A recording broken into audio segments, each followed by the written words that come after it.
Good morning. ഇന്നൊരു അവധി ദിവസമാണല്ലേ. അവധി ദിവസം പൊതുവെ എനിക്ക് മടി പിടിച്ച ദിവസങ്ങളിലൊന്നാണ്. രാവിലെ ഒത്തിരി താമസിച്ചിട്ടുണ്ട് എണീറ്റ്. വേറെ ഒന്നുമല്ല, ഇത്തൂന് ഉറക്കമില്ലാത്തതുകൊണ്ട് എനിക്കും ഉറക്കമില്ല. ഞങ്ങളങ്ങനെ രാവിലെ എണീറ്റ് സിറ്റൗട്ടിൽ വന്ന് ചുമ്മാ ഇങ്ങനെ ഇരിക്കണുണ്ട്. ഇപ്പോൾ കെട്ടിയോന് മനസ്സിലായിരുന്ന സമയത്തിനൊന്നും കഴിക്കാൻ കിട്ടൂലെന്ന്. പുള്ളി അപ്പോൾ പറഞ്ഞ് പിള്ളേരെ റെഡിയാക്കിയിട്ട് ഞാനൊന്ന് ടൗൺ വരെയും പോയിട്ട് വരാമെന്ന്. ഞാനടുത്ത് പിള്ളേരെ മാത്രമേ കൊണ്ടുപോകുള്ളൂ, ഇടയ്ക്ക് അമ്മനെയും കൂടെ കൊണ്ടുപോകൂടെ എന്ന് പറഞ്ഞ് വിളിക്കാത്ത കല്യാണത്തിന് സദ്യ ഉണ്ണാൻ പോയിട്ട് ഞാനും വലിഞ്ഞേറി അങ്ങ് പോയി.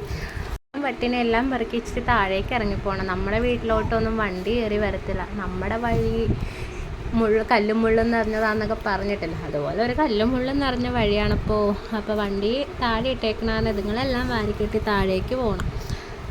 വണ്ടി കയറും, ഇടയ്ക്ക് പിക്കപ്പ് അങ്ങനത്തെ വണ്ടിയൊക്കെ മേളിൽ മലയിൽ കൃഷിയൊക്കെ ഉണ്ട്. അപ്പോൾ അതൊക്കെ പൈനാപ്പിൾ കൃഷി, ഡ്രാഗൺ ഫ്രൂട്ട് അങ്ങനെയൊക്കെ ഉണ്ട്. അതൊക്കെ അവർ പറിക്കാൻ പോകുമ്പോൾ വണ്ടി കയറിക്കും, അല്ലാണ്ട് നമ്മുടെ വണ്ടിയൊന്നും കയറത്തില്ല കേട്ടോ. അങ്ങനെ വണ്ടിയുടെ അടുത്തേക്ക് എത്തിക്കഴിഞ്ഞപ്പോൾ റോഡിൽ കൂടെ വെള്ളം പോകണം. സാധാരണ മഴയത്താണ് ഇങ്ങനെ ഉറവ് വന്നത്. ഇപ്പം മഴയില്ലല്ലോ, പിന്നെ എന്താണ് ഈ വെള്ളം വന്ന്? ഇനി പൈപ്പ് വല്ലതും പൊട്ടിയോ എന്നറിയാൻ വേണ്ടി ഞാൻ അങ്ങോട്ട് വെള്ളം എന്താണെന്ന് നോക്കാൻ പോയതാണ്. പിന്നെ അത് കഴിഞ്ഞു എല്ലാവരും കൂടെ കയറി, വണ്ടി കയറി. അടുത്ത ടാസ്ക്, നമ്മളെ റോഡ് പണി പകുതിക്ക് വെച്ച് നിർത്തിക്ക് പോയേക്കും. എന്താണെന്നറിയത്തില്ല. ആദ്യം വന്ന മെറ്റീരിയലൊക്കെ കൊള്ളില്ല, അതാണ് ഇതാണെന്നൊക്കെ പറഞ്ഞ് വന്ന സാധനങ്ങൾ തിരിച്ചു കയറിക്കും. ഇനി ഈ റോഡ് പണിയോ ഇല്ലയോ ഒന്നും നമുക്കറിയാൻ പറ്റും. റോഡിൻ്റെ അവസ്ഥ വളരെ പരിതാപമാണ്. എന്തായാലും അതവിടെ നിൽക്കട്ടെ. നമുക്ക് എങ്ങോട്ടാണ് യാത്രയെന്ന് ഒന്നും ചോദിച്ചില്ല.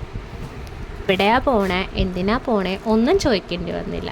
പുള്ളി തന്നെ ഇങ്ങോട്ട് പറഞ്ഞു, എന്നാൽ രാവിലെ 2 പൊറോട്ട കഴിച്ചാലോ എന്ന്. രാവിലെ പൊറോട്ടയോ? ഞാൻ പിന്നെ വലിയ ജാടിയിട്ട് ഒന്നും പറയാൻ നിന്നില്ല. വേറൊന്നുമല്ല, എനിക്കെൻ്റെ പണി കിട്ടും, പുള്ളിക്ക് നല്ല വിശപ്പുണ്ട്. ഞാൻ ഏത് സമയത്ത് വെച്ചുണ്ടാക്കി കൊടുക്കുമെന്നുള്ള ടെൻഷൻ കൊണ്ടായിരിക്കും പുള്ളി പൊറോട്ട കഴിക്കാമെന്ന് പറഞ്ഞു. എന്നാൽ പിന്നെ പൊറോട്ടയെങ്കിൽ പൊറോട്ട കഴിക്കാമെന്ന് പറഞ്ഞു. ഇത്തലയോ നെടിയശാലയോ അങ്ങനെ എന്തോ സ്ഥലപ്പേര് പറഞ്ഞു കേട്ടോ. എനിക്ക് കറക്റ്റായിട്ടത് അറിയത്തില്ല. വേറെ ഒന്നുമല്ല, ഞാൻ ഈ നാട്ടുകാരിയല്ലേ. കല്യാണം കഴിഞ്ഞ് വന്നിട്ട് 6-7 വർഷമായെങ്കിലും സ്ഥലപ്പേരൊക്കെ ഇപ്പം കുറച്ച് പഠിച്ചു വന്നുള്ളൂ കേട്ടോ. അല്ലാണ്ട് ഞാൻ ജാടിയിട്ട് പറയണമൊന്നുമല്ല സ്ഥലപ്പേരറിയാൻ പാടില്ലാന്ന്. അങ്ങനെ പോണ സമയത്താണ് ഈ ഒരു ചായക്കട. നിങ്ങളൊക്കെ കണ്ടിട്ടുണ്ടാവും, തൊടുപുഴ ബേസായിട്ടുള്ള പല സിനിമയുടെ ലൊക്കേഷൻ വന്ന ചായക്കട. എടുത്ത് പറയുവാണെങ്കിൽ അള്ള് രാമേന്ദ്രൻ, സജ്ജി, അങ്ങനെയാണെന്ന് തോന്നുന്നുണ്ട് കേട്ടോ. പിന്നെ ഉടൽ, അങ്ങനത്തെ മിക്ക സിനിമകളിലും ലൊക്കേഷനാണ് കേട്ടോ ഈ ചായക്കട. അങ്ങനെ നമ്മുടെ പൊറോട്ടക്കടയെത്തി. പേരെന്താണെന്നൊന്നും നോക്കിയില്ല കേട്ടോ. ഒരു ചെറിയൊരു ഹോട്ടലായിരുന്നേ. അങ്ങനെ പൊറോട്ടയും ഇടിയപ്പം ഒരു ബീഫ് കറിയും പറഞ്ഞു. അങ്ങനെ ഫുഡ് വന്നതാണ്. സമയമായപ്പോഴേക്കും ഇത്തൂൻ്റെ കുറച്ച് അഭ്യാസങ്ങൾ ഇങ്ങനെ നോക്കിയിരുന്നു. അപ്പോൾ കുഞ്ഞും അതിൻ്റെ കൂടെ കൂടി. അങ്ങനെ നമ്മുടെ പൊറോട്ടയും ബീഫും വന്ന് കുഞ്ഞു ഇടിയപ്പോൾ കഴിച്ചെന്ന് തോന്നുന്നുണ്ട്. അങ്ങനെ പൊറോട്ട എല്ലാം കഴിച്ച് കഴിഞ്ഞപ്പോൾ അങ്ങനെ പൊറോട്ടയും കഴിച്ചു, ചായയും കുടിച്ചു. നല്ല പൊറോട്ടയും നല്ല കറിയൊക്കെ ആയിരുന്നു കേട്ടോ. അത്യാവശ്യം ഞങ്ങളുടെ എറണാകുളം സ്റ്റൈലൊരു കറിയായിരുന്നു, കുഴപ്പമില്ലായിരുന്നു, നല്ല ടേസ്റ്റൊക്കെ ഉണ്ടായിരുന്നു. അങ്ങനെ പച്ചക്കറി വാങ്ങാമല്ലോ എന്ന് വിചാരിച്ച് ടൗണിലേക്ക് പോകുമ്പോഴാണ് ഈ ഒരു വീട് കാണുന്നത്. ഇതും ഒരു സിനിമ ഷൂട്ടിംഗ് ലൊക്കേഷനായിരുന്നു കേട്ടോ. ഏതാണെന്നോ, ഓം ശാന്തി ഓശാനയിലെ നസ്രിയയുടെ വീട്.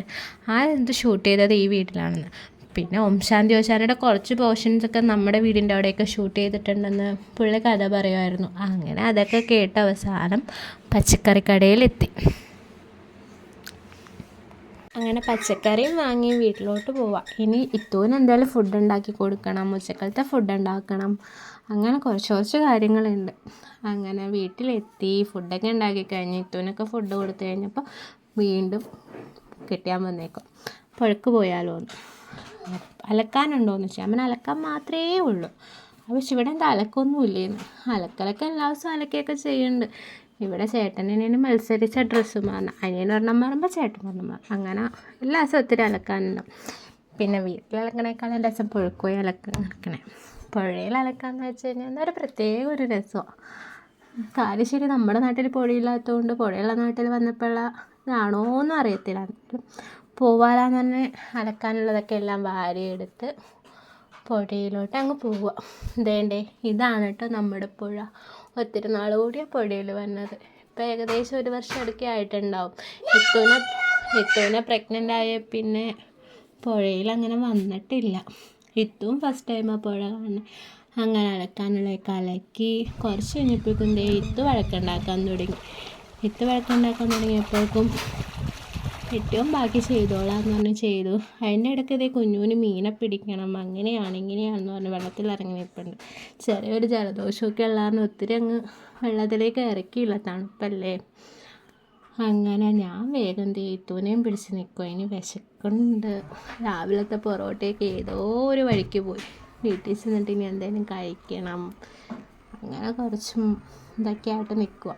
അപ്പോൾ അതേണ്ടേ അച്ഛനും മോനും അവിടെ മീൻ പിടിക്കുന്ന ഡിസ്കഷൻ ഇതുവരെ കഴിഞ്ഞിട്ടുമില്ല. ഇനി നാളെ അച്ഛയ്ക്ക് ഡ്യൂട്ടി ഉണ്ട്, മോനെ സ്കൂളിൽ വിടണം. നാളെ ഇനി മൊത്തം ബിസി ആയിരിക്കും. അപ്പോൾ ഇനി എന്തായാലും നാളെ എന്തെങ്കിലുമൊക്കെ ആയിട്ട് നമുക്ക് കാണാം. എന്തായാലും ബൈ.